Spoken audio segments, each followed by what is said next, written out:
Israel প্যালেস্তিনের যুদ্ধে আমি এক ইতালিয়ানরে প্রশ্ন করি যে, "দেখ, এই যে এখন প্যালেস্তিনের মানুষ মারতেছে, এই হিউম্যানিটি কোথায়? মানবতাটা কোথায়? পৃথিবীতে সব মুসলমান মারি ফেলা তোরা। তাহলে এই পৃথিবীটা চালাইতে পারবি কিনা?" তো সে আমার এই প্রশ্নের উত্তর দিল যে, "ইউক্রেনে যে এতগুলা মানুষ মারতেছে পুতিনে, তারা কোন সম্প্রদায়ের?" তো আমি আসলে এই বিষয়টা প্রতীয়মান হলাম।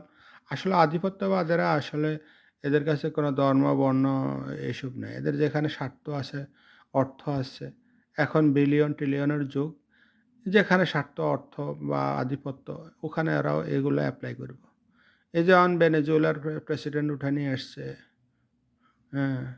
যা তাহলে এটা কোন সম্প্রদায়ের? তা আমরা আমাদের ভারতের পার্শ্ববর্তী দেশ, ছোট্ট দেশ, আমরা কারোগো প্রলোভনে না পড়ি। আমরা আমাদের দেশকে ভালোবাসি। আমরা ভারতের সাথে আত্মমর্যাদার সাথে সম্পর্ক রাখবো।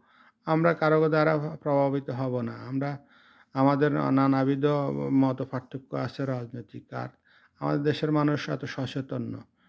আমাদের দেশের মানুষকে রাজনৈতিক সচেতন করা উচিত, দেশপ্রেমে উদ্বুদ্ধ করা উচিত। আমরা আরও দেশের মানুষকে কীভাবে দেশের প্রতি আরও উদ্বুদ্ধ করা যায়, ভালোবাসা যায়, সেই বিষয়ে আমরা সজাগ দৃষ্টি দেব। ধন্যবাদ।